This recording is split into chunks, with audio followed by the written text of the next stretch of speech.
Doing all right? Seems like the quiz went pretty well. Okay. So, we have skeletal muscle fibers, right? And we bunch them together. We make fascicles. Fascicles we get wrapped with what type of connective tissue?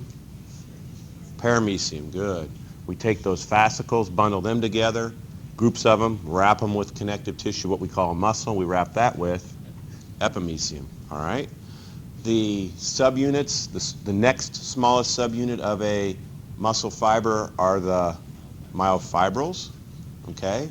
And then the subunits that make up the myofibrils are called the, well, close. The myofilaments is more general. And then what are the two? We have two myofilaments that we've talked about, a thin and a thick, that make up a thin and a thick. Actin and myosin, okay? So myosin had something sticking off of it, right? Kind of a head, looked like a golf club, all right? Actin had what? What was a characteristic of it? It had these little things that aren't exposed called active sites because something's blocking them. Do you remember what was blocking them? Do we even touch on that yet? Yeah, the troponin. Good, good. Good, okay. So doing pretty well. People were studying. That's unique. All right. I hope Sarah didn't scare the bejesus out of you. All right. Anyway, so some other things that we have. We have something called titin. And before I probably talk about that, we should look at this picture real quick. What this is supposed to represent. This right here, these little things sticking up are supposed to be those myosin heads, okay? In their little spiral array outwardly with the bare zone in the center, all right? So this right here would be a what filament? Thick filament made up of myosin, right? These black lines here that show really nothing other than a black line is supposed to be the thin filaments made up of the two fibrous actin, okay? So titin is this little curly protein right there, all right? And they draw it that way because it's supposed to be spring-like, okay? And its job is to anchor. It comes out of the thick filament right here and anchors it to this thing right here called the Z disc, like Zorro on speed, like he just couldn't stop making his Z, all right? So it anchors thick filament to this thing called the Z disc. So the core of each thick filament connects the thick filament to the Z disc. Okay? So if it's anchoring it there, its functions are pretty simple and straightforward. It helps keep it aligned. All right, these are going to be things that are active in the contraction of muscle. So we want to keep those thick and thin filaments lined up. Because it has this spring-like structure to it, or quality, it keeps the muscles overall from being overstretched. And once again, a spring, not only can you stretch a spring, but it has that ability to recoil. So it has the ability to recoil, a little elasticity to it. Okay, so that's the titin. The other thing they show us on our picture here is they're kind of representing where the I band would be, where the A band would be, where the I band, that striation, that dark light, dark light. Okay?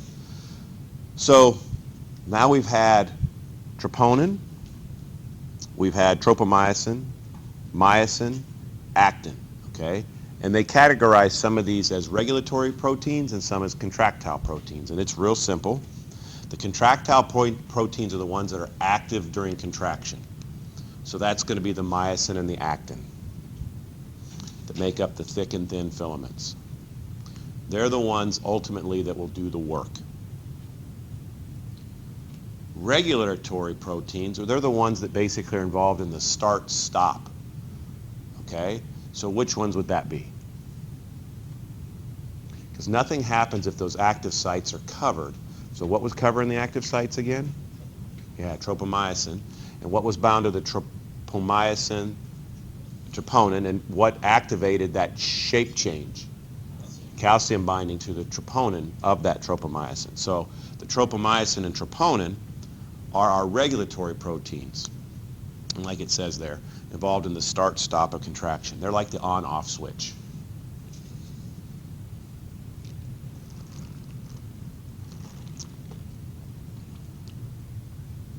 All right. Good with that. So here we got a question. It wants to know, name the protein filament that is made up of globular subunits with active sites.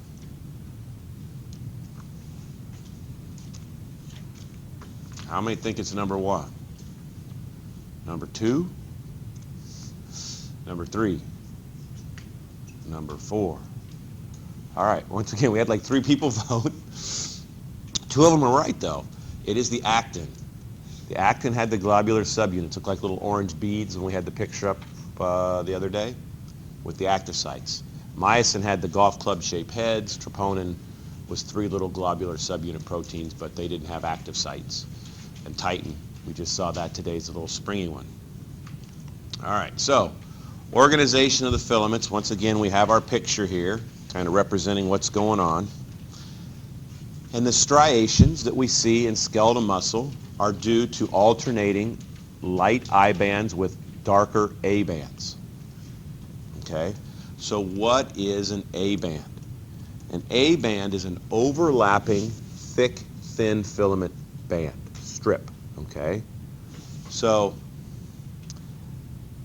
it tends to have a lighter, what they call H zone, in the middle because it doesn't have any thin filaments there. So this, our thick filament, essentially represents our A band. There is overlap. Here's the thin filament. Thick, thin, overlap. So this is A band, this is A band. We don't have the thin here in the center, and that gets a little lighter. Not light like the I band, but a little bit lighter, and that's called the H zone, sometimes called the Baer zone. Okay? So when having to label or figure out what the dark A band is, just look for the thick filament. So from this black dot to that black dot, this right here is the A band. This is the lighter H zone or Baer zone. The I band then is where we don't have any thick filament. Okay? So it's just a thin filament band. So it starts here and goes this direction. Now the other thing, and this is real simple, but you have to imagine on the side over here, there's more of these thick filaments. Okay, so there's a thick filament here anchored to the Z disc. So there's all kinds of thick filaments over here, they're over here, and that's how this Z disc actually bisects, cuts the I band in half, because the other half of the I band is right over here. Does that make sense? Can you picture that in your head? Okay, so the I band, let's see what it says here. Thin filament band, no thick filament, does have the Z disc protein. So this structure is the Z disc. Each individual zigzag here, so this, then this, then this, that's a protein called connectin. Okay, so connectin put together makes the Z disc. It's part of the I band. Okay, it's the Z disc protein. It bisects the I band, I think I said that, cuts it in half. And it's the thing that the titin anchored to. So the titin anchors the thick filament to the Z disc protein known as connectin.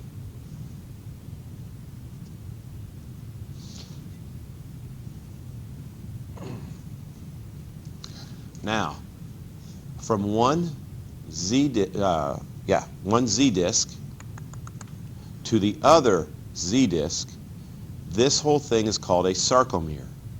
Okay, a sarcomere is the functional unit here of the muscle contraction.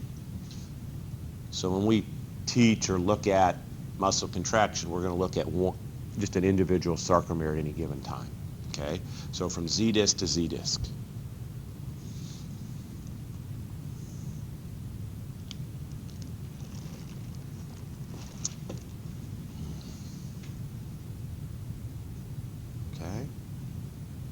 Still doing all right? So we haven't gotten into kind of how it works totally just yet, but we're kind of introducing all the players in the game. We feel okay? Okay. Just another picture. It's blown it up. Instead of having that thin black line, They're trying to show you the two twisted strands of fibrous actin, the little globular subunits. The active sites are on there. Now they're not showing the tropomyosin, but it would be there. And these are the myosin heads in their spiral array. All right. Here's our bare zone. Here's an actual electron micrograph of it, what it looks like. And as you can see, from one Z disc to the other Z disc, that's our sarcomere. Here's half our I band, okay, where we're just going to have some thin filaments. Here's where the thick filaments are. Here in the center is that little H zone. It kind of looks like an H, where we don't have any of the thin filaments. And then the other part of the eye. And you can see how it just continues on. A band, I band, A band, I band, A band, for those striations, okay? So, let's see if we can label a few of these things. If you looked at this picture right here, what's it wanting you to write down for this answer? Yeah, I mean, I could see that because it's pointing to two Z discs.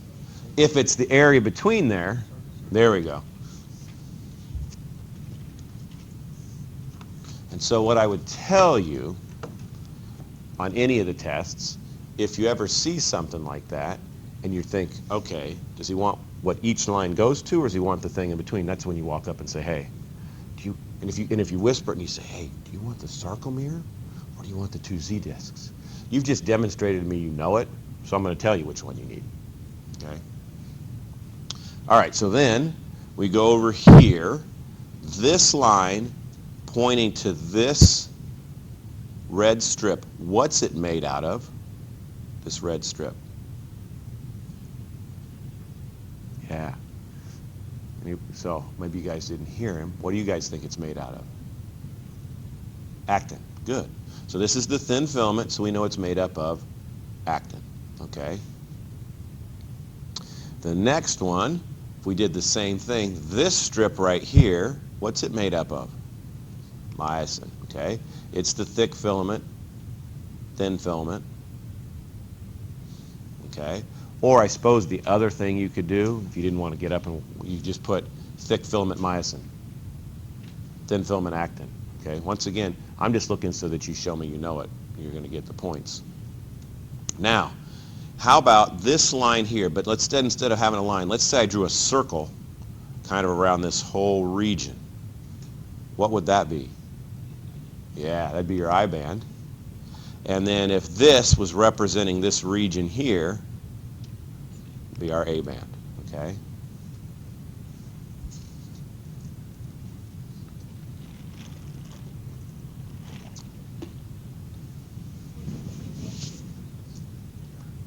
Where's the A band go from? Okay, so it goes from here, the thick filament overlap, to the thick filament overlap here, okay?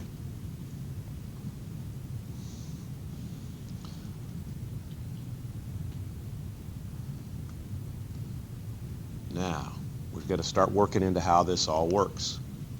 So, relaxed versus contracted. So when a muscle's relaxed and a muscle's contracted, what they're able to do initially is they could take a picture of a muscle contracted and a muscle relaxed. And then they had to try to figure out what was going on from that. Okay?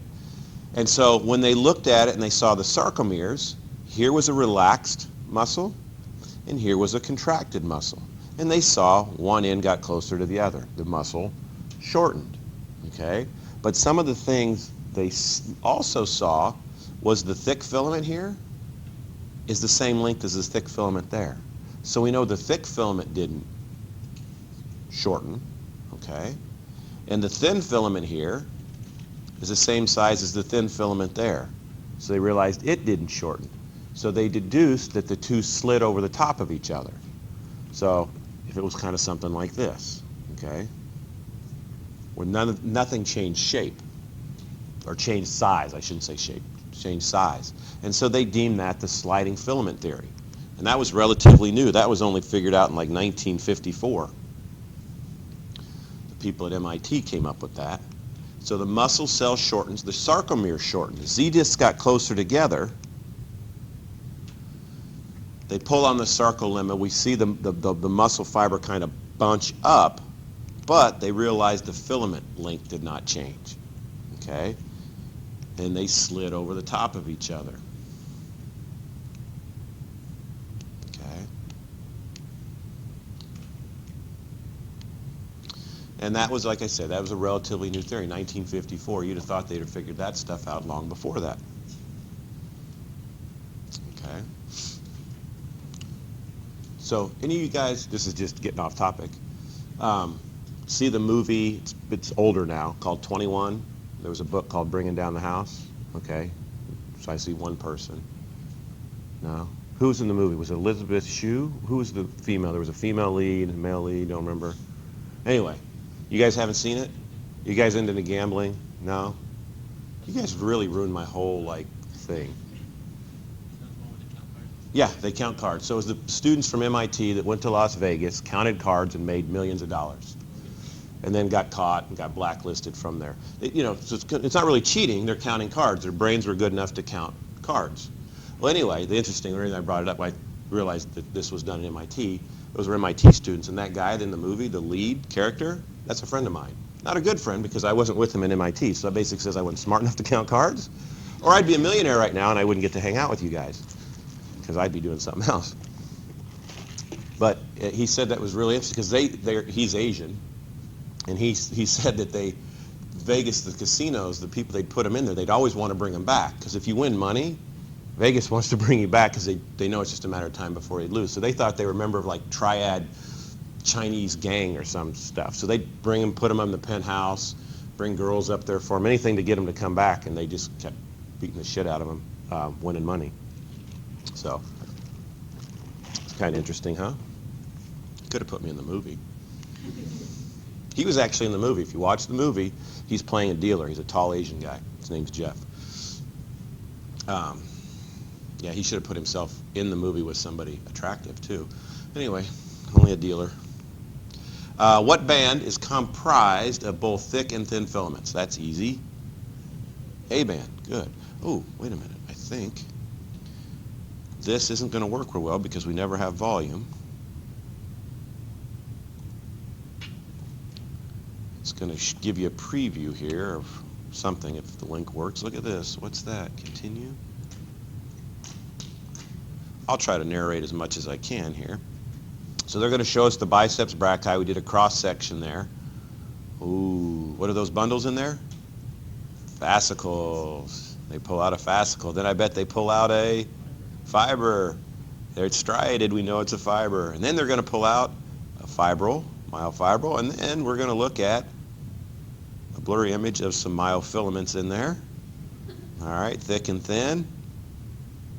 And they're going to pull some of those out. Oh, look at that. Watch this. Wait for it. Come on. Come on. The suspense is killing me. Well, maybe not. We're still running.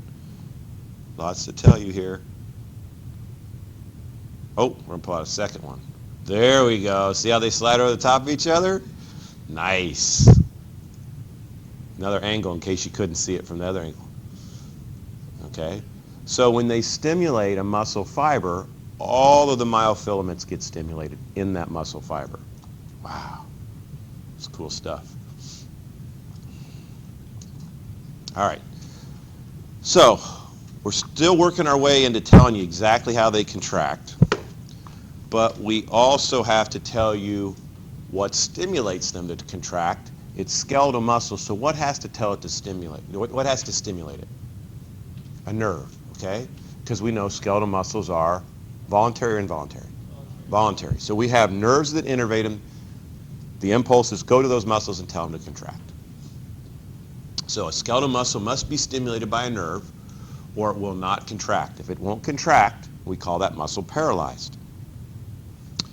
The nerves that synapse on these muscle fibers are called motor neurons, specifically somatic motor neurons. And if they don't use the word motor, they call them somatic efferent neurons, E-F-F-E-R-E-N-T, somatic efferent neurons. Depending on which book you have will depend on which one they use, okay? And that's, when you see somatic motor, somatic efferent neuron, that's a motor neuron. That's a neuron that's taking impulses from the brain and going down to a skeletal muscle and telling it to contract. Okay? Now, each neuron, since we haven't learned about neurons, if this is a neuron, they look something like this. There's their soma, their cell body up there, the nucleus is in here. This is their axon, and at the end, they have what they call motor implates, terminal branches, whatever. So these will branch a certain number of times, okay? It varies. It can be anywhere from 2 or 3 times to 100 times. All right? The impulse comes down and goes to each end of this, all right? At each end, this synapses or makes a functional connection with a different muscle fiber, okay? Does that make sense? So what they're going to bring up here is what's a motor unit. A motor unit is a neuron, and all of the muscle fibers it innervates. So if this had 100 branches, that would be considered a large motor unit. If it only had 3 branches here, so it only innervated 3 muscle fibers, that'd be a small motor unit, okay? So each branch is on average about 200 times, okay? It can actually be up to 1,000-ish or as few as 5 or 6, okay? But on average, it's about 200 branches. So each neuron, each somatic motor or somatic efferent neuron is going to stimulate 200 muscle fibers within a muscle, okay? Now that's not nearly all the muscle fibers in the muscle, that's just a portion. And we call that a motor unit, a motor neuron and all the muscle fibers it innervates. Now, why would the number, whether it was 1,000 or 5 or 6, why would that vary? What would be the benefit of that varying? Right. If you're doing something that requires strength, are you going to want a large motor unit or a small motor unit? Large. You want to recruit as many fibers as possible. Okay? If you're doing something delicate, maybe you're a painter, maybe you're an artist, maybe whatever, then you're going to want smaller motor units. And that's how the brain gauges how much strength it wants to put into something. Okay? It makes a determination and recruits a certain number of motor units to do a job. Okay? I can't think of any other good examples, but it used to have those big tubs of like detergent that you get at Costco. Okay? And I don't know if you've ever did this. You see it down there, you think it's full, so you think it's heavy, and you reach down there to grab that thing and you almost punch yourself in the face because it wasn't. Your brain recruited larger motor units than it needed to, and you almost knocked yourself out. All right? That's how the brain kind of does this. And we'll probably talk about it a little bit more, but also when you start to exercise and you say you start weight training, okay? You go to the gym. You haven't gone to the gym in a long time. You go to the gym and you start working out. And say day 4 versus day 1, you actually feel stronger. But you look in the mirror and you still look the same, okay? What's happening is in those first few weeks is you're actually programming your brain to recruit larger and larger motor units. So you're able to do more because you're recruiting bigger units, but you haven't started to actually grow the muscle and make it bigger yet. Okay? All right, so more about motor units, it looks like. So if we have a muscle, okay, what we think of as a muscle, biceps brachii, we have all kinds of muscle fibers through there, okay? And these motor units, the ones they innervate, they're all dispersed throughout the muscle. They're not in one little strip here or one little strip there. They're all throughout the muscle. Okay, so motor units are dispersed throughout the muscle. And when you do a long-term contraction, like a weak contraction that you do continually, like say your postural muscles to stand upright or sit upright in the chair, okay, that doesn't require a lot of strength. It just constantly has to be going. So what happens is one motor unit will fire and a portion of the fibers will work. And as it gets tired, it will stop and another muscle fiber or another motor unit will be activated and it'll start doing the job. Okay, and so they kind of alternate back and forth. So that's what this is going to say. A long-term contraction or a weak contraction over a wide area, we alternate the motor units, allowing some of them to rest while some of them are active. And posture is the example they give there. On our picture here, this is obviously a small scale picture, but we have a motor unit that involves 3 muscle fibers. So here we have a fascicle, probably, and we have a motor unit. It innervates this muscle fiber, and this muscle fiber. These ones in gray aren't innervated by it. So when this is stimulated, it can only stimulate those 3. The other ones are innervated by something else. So for fine motor control, we like to recruit small motor units. Gives us a little more precision, which makes sense. If you were taking kids to the park, okay, and you take 2 kids to the park, would they be easier to keep an eye on and control than if you took 22 kids to the park? All right, first of all, if you took 22 kids to the park, you're a dumbass. That's like chaos. You don't want to do that. 2 kids. Somebody else can bring 2 kids, and then maybe the 2 of you can manage 4. You don't want to go above that. You lose your mind. All right, so fine motor control, few muscle fibers per nerve fiber. And small motor units could be anywhere from 3 to 6 muscle fibers per motor unit. When you do strength control, then you obviously want the larger motor units, more muscle fibers per nerve fiber, up to 1,000. Some motor units are as large as 1,000. Now the other interesting thing with motor units or muscles is you really never recruit all the muscle fibers of a muscle at any given time. Okay? When that happens, you can end up tearing the muscle, you can break bones in your body. That's the type of stuff that happens when they talk about mom's baby or child was trapped under the car and mom lifted the car up. That's that crazy shit with a lot of adrenaline. You recruit all the muscle fibers and you do something like nuts. Okay? There was some guy that was rock climbing and it was a, I don't know rocks real well. They're boring as hell, but it was maybe like a slate or granite thing. I don't know why you climb rocks. Better things to do. But the whole thing kind of fell off and fell like he fell down. It was on top of him, and he was sliding down this cliff, and he pushed it off of him, and they estimated it was like 2,000 pounds. Well, you can't bench press 2,000 pounds, but you get enough adrenaline going, and you're scared shitless. You'd be surprised how fast I can run when somebody's chasing me. Okay. All right. Still probably couldn't run very far. I'd have to ask the whole time out. Catch your breath. Let's start again. Let's see here what this is going to do. Another video. These are awesome right here. What is a motor unit? Once again, it'd be awesome to hear these people. So we see the brain sending signals down to the spinal cord and then another fiber going, get out of there. They got a glass of milk or beer, I'm not sure. Is this thing playing? Yeah.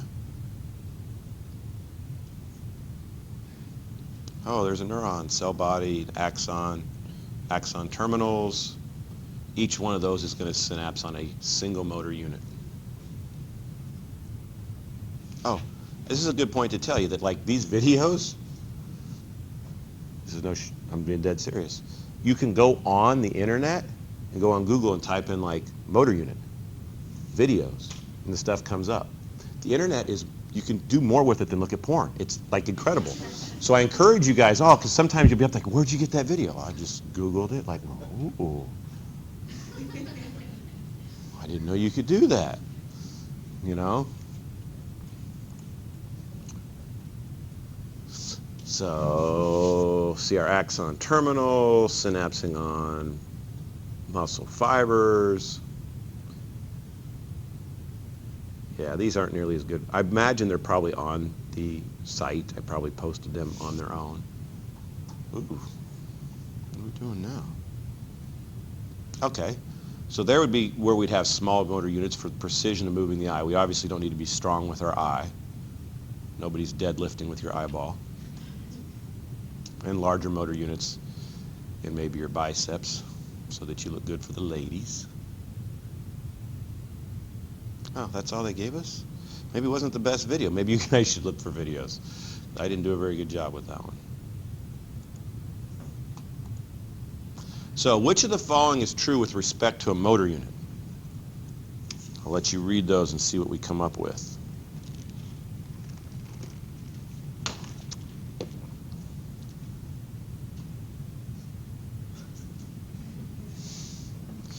All right.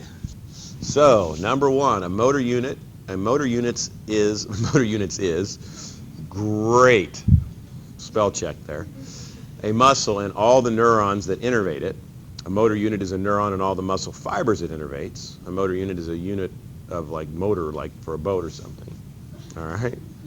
Now, that's really ridiculous, but you'd be surprised. Some of the dumb answers that are on the quizzes, you know, people pick those. It makes me drink a lot. So, which is the answer? Number 2. Good job.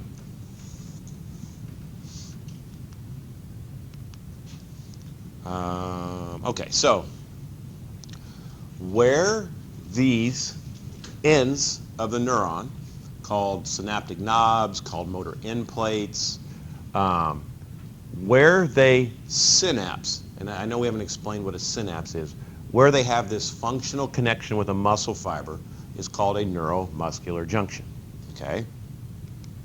So it's a synapse. It's a functional connection where the nerve end of the nerve and the target cell, in this case, because we're doing neuromuscular junctions, it would be skeletal muscle, come together. Now, the reason I keep saying it's a functional connection, and this picture does a good job, they don't touch. There's a space between there, okay? And the way they communicate, so there's an impulse that comes down here, conducts down here, and when it gets here, it causes the release of what's called a neurotransmitter. And the neurotransmitter seeps across this space and binds receptors and stimulates the muscle. This would be the sarcolemma here, okay? So releases neurotransmitters. Our neurotransmitter at a neuromuscular junction is always acetylcholine. Acetylcholine will be abbreviated if you see it as capital A, capital C, little h.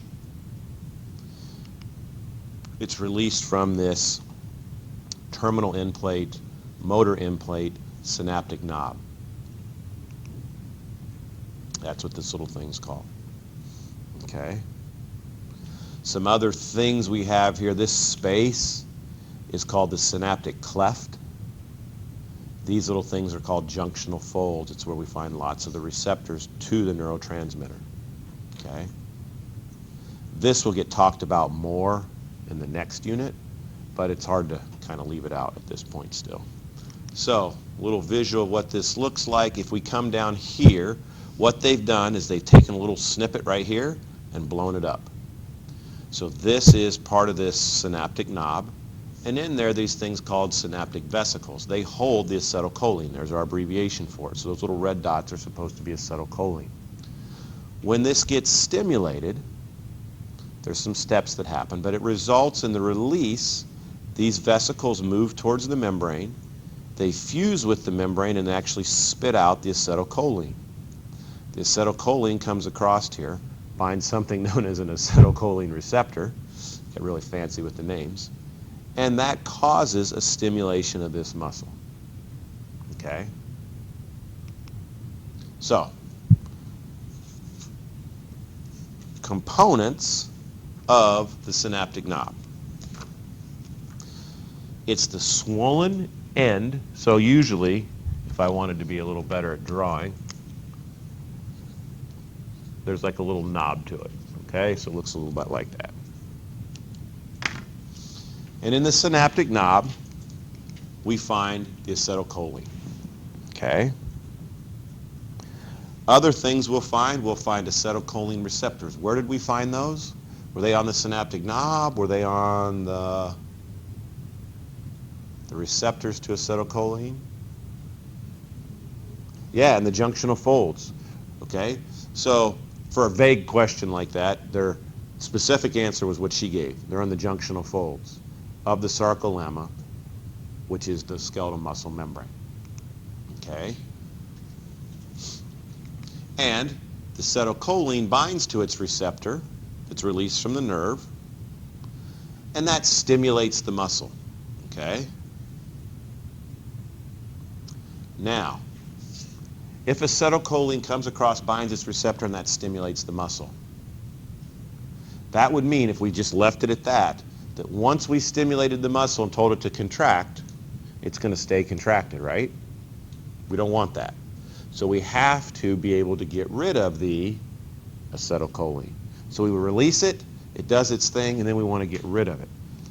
And that's done by another enzyme called acetylcholine esterase. Okay?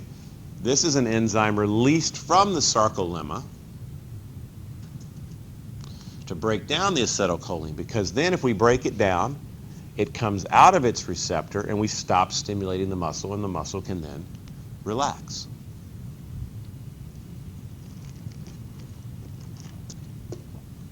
I already mentioned the synaptic cleft. It was the what? Space between the synaptic knob and the sarcolemma, okay? The muscle membrane. So gap between the nerve and the muscle cells, specifically that synaptic knob and the sarcolemma of the muscle. And then, because they don't touch, we do try to isolate that area, and that's done by a Schwann cell. I'm going to have a picture I'll show you. And the Schwann cell's kind of around the outside. It's like a bubble that seals it off, so that when we release the acetylcholine, it can't leak out the sides. It kind of seals that area off.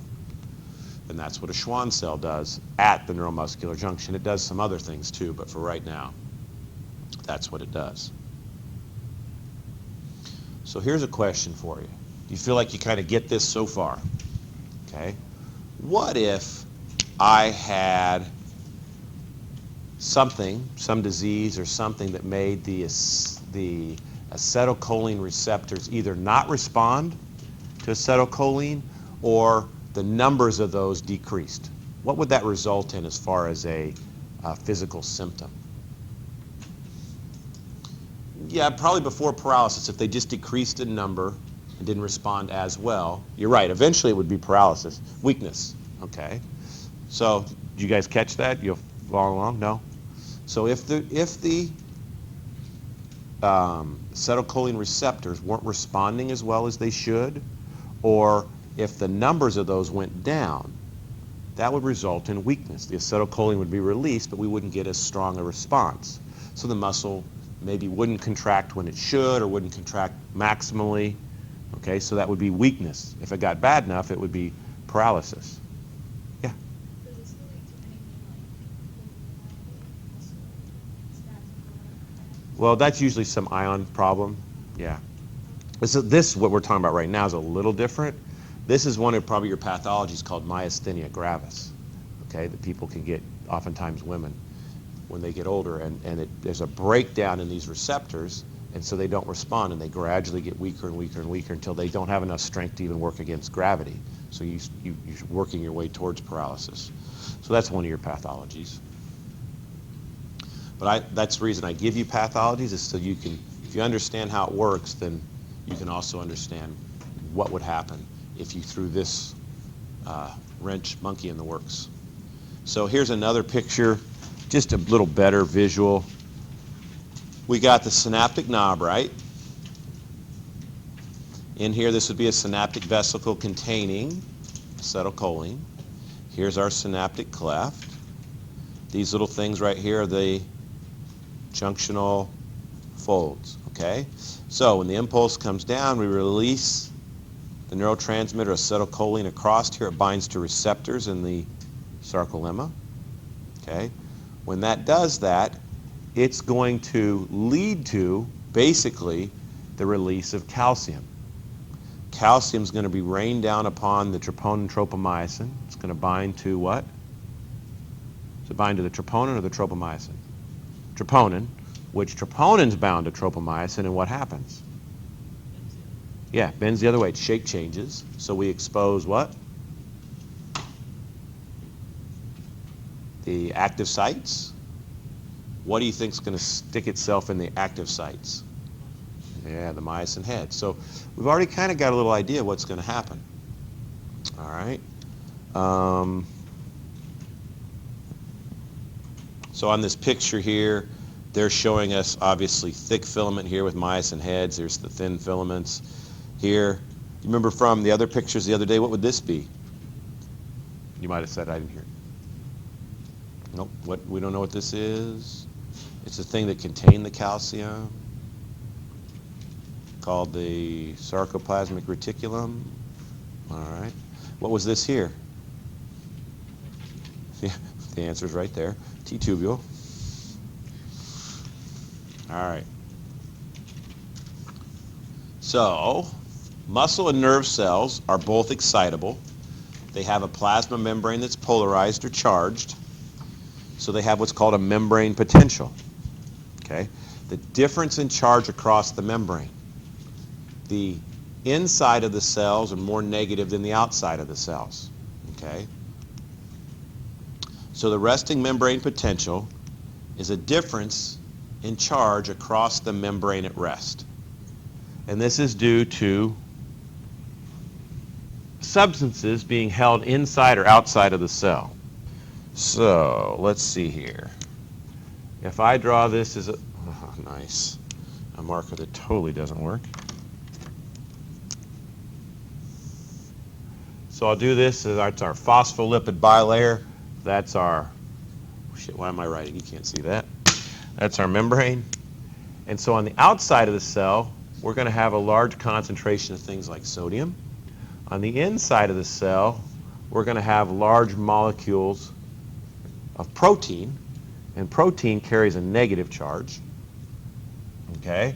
We have lots of sodium out here. We do have sodium in here, but not nearly as much. We'll stop there for a second and talk about this thing. So this sets up a negative charge on the inside of the cell and a slightly positive charge on the outside of the cell.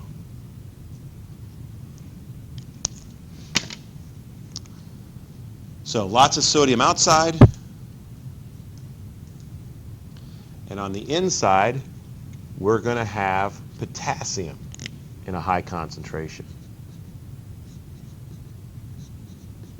All right? And so what happens is these proteins are large. They're too big to move out. They just can't. Size won't let them. So that gives us a negative charge here to start off with. Have you guys heard of the sodium-potassium pump? Okay? So in this membrane, we have sodium-potassium pump channels that are going all the time. One ATP molecule causes ATP equals 3 sodium out, 2 potassium in. So we're pumping potassium in, pumping sodium out all the time. The channels, there are channels that sodium can go in and out. There are channels that potassium can go in and out. The sodium channels are generally always closed. Okay? So sodium, once it's pumped out there, it's stuck out there. Potassium, once it's pumped in there, potassium can kind of go where it wants to. Okay? This is where it gets not hard, but you want to focus on it because if you get it, it makes it much easier. Potassium has what are called leakage channels. It can leak in, it can leak out.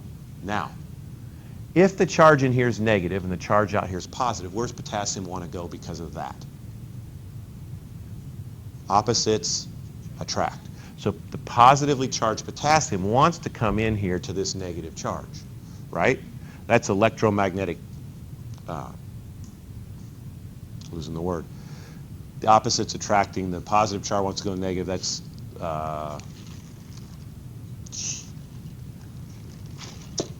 I'm just missing one word. It's electromagnetic something. Now, if lots of potassium are here and there's not many out there, what's that want to do to potassium?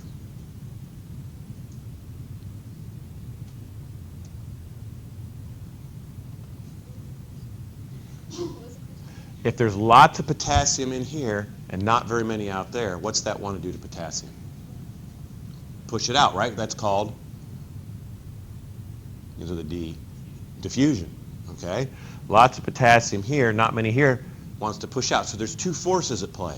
There's the magnetic electrochemical, and there's a diffusional force. One force, electromagnetic, is pulling it in here. Diffusion is pushing it out there. At some point, they come into balance. Okay? The numbers that are being pushed out this way equal the numbers that come in this way. So if we've got 30 of you in here today, if we had 2 of you leaving every minute, but we had 2 new students coming in to replace you every minute, our net class size wouldn't change, right? That's what's happening here. It's not that there's not movement taking place, but they're equaling each other, and that's when we're at our resting membrane potential. Does that make sense? Kind of? Okay, good. All right, so potassium and other anions are stuck inside the cell, making the inside of the cell slightly more negative.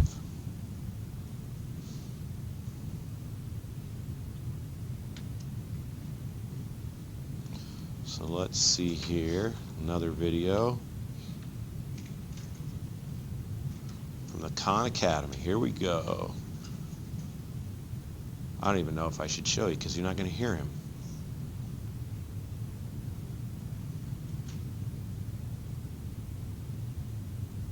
Look, they're drawing lots of potassium inside the cell. I'll try to narrate what I think he's saying. Here they're actually giving you a breakdown of how many millimoles. Once again, that's chemistry. That'll give you a seizure. Don't worry about that. Just know there's more potassium on the inside versus the outside. And so 150 millimoles is greater than 5 millimoles. Awesome. What's a millimole? Nobody knows. That's a pink dot at this point. Oh, it's a leakage channel. So, or maybe it's a sodium-potassium pump. Aha, there we go. So there's one of our sodium-potassium pumps pumping 3 sodium out for every 2 potassium it pumps in.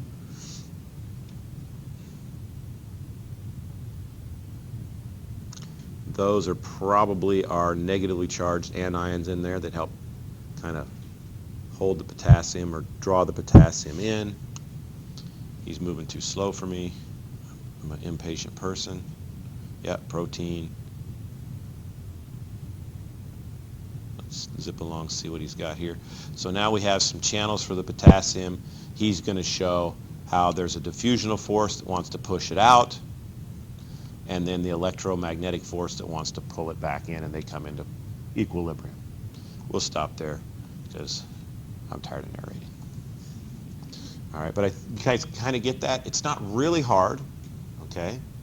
It's basically focusing on the potassium once we set up the parameters of the anion stuck inside, sodium more or less stuck outside, okay? Potassium is the one that kind of gets to go where it wants to go. All right. Let's see, do we need to go any more into that? So my analogy, well, no, we're not into that yet. We'll get to that later because we'll do it in the next unit. So here we go. What force or forces at equilibrium determine the resting membrane potential? So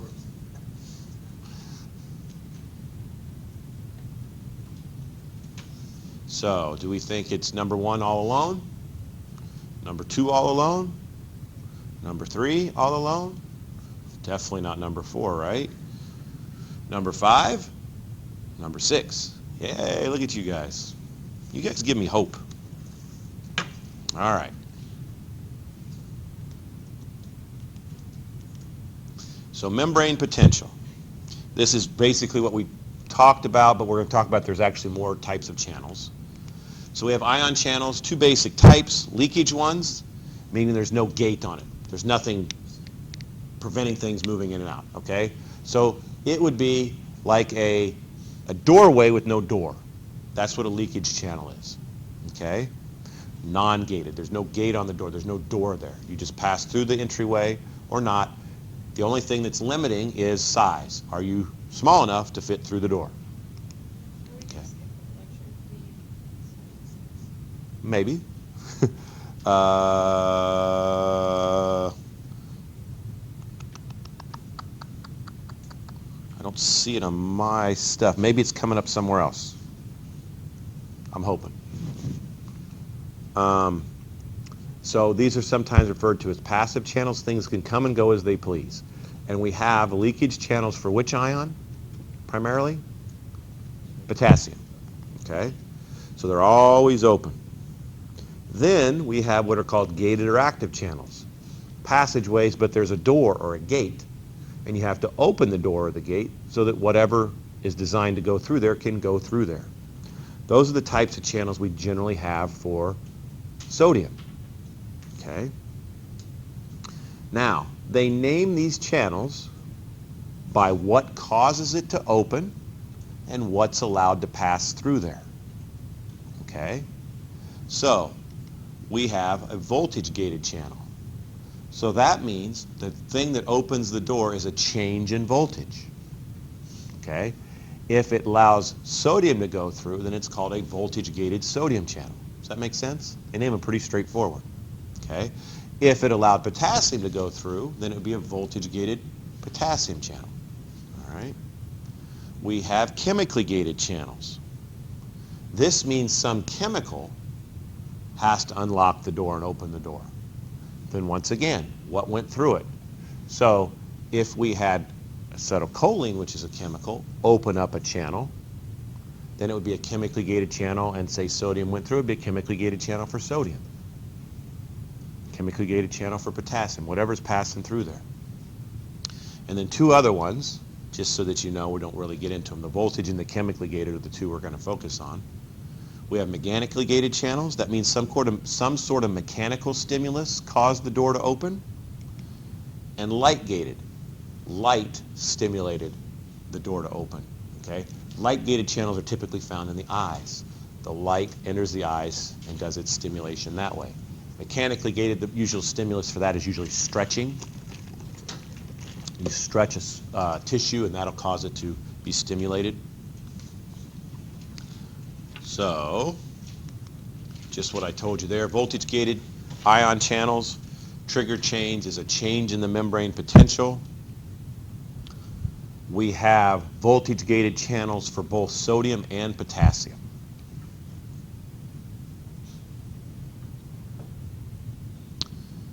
Next one, were chemically gated ion channels.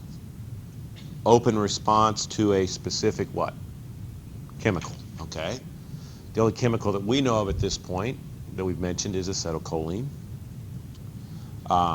It can be things like hormones, neurotransmitters, which acetylcholine is, or even certain ions can cause gates to open.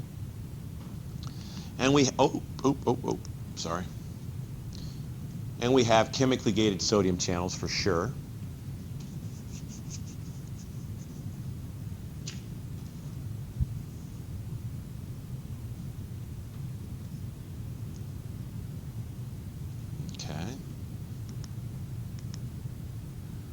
Mechanically gated ion channels open and reclose to a specific mechanical stimulus, oftentimes stretch, but it can be touch, vibration, pressure. All those things might be a mechanical stimulus. We have things known as Meissner and Pacinian corpuscles. Meissner corpuscles respond to touch. Pacinian corpuscles respond to pressure. Okay? That's the mechanical stimulus that gets the channels to open and gets us to stimulate whatever's on the other side. Light-gated ion channels open and close in response to light. These are found in the eye with the rods and the cones.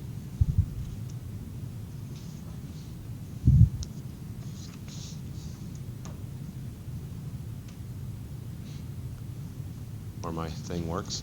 If a gate opens in response to nicotine binding the receptor, that gate would be what type of gate? Chemically gated channel. And if it allowed potassium through, it would be a chemically gated potassium channel. Good. Because it's those little fine things when I start talking about what happens in what channel that if you don't get that concept, you lose bits and pieces. So I'm going to give you a broad overview and we're going to stop for today. So one more slide. Muscle contraction and relaxation. We're going to break it down. It's going to have 17 steps that you're going to learn for this test in 4 broad categories.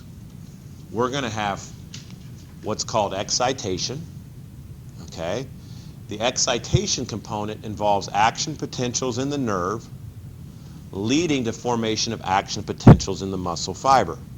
So on our picture, That was the action potential coming down to the synaptic knob, stimulating the sarcolemma and possibly leading to an action potential that gets conducted down the muscle fiber. Okay? There's lots of steps in there that we'll go over. Then we have excitation, contraction, coupling, because the muscle hasn't even started to contract yet.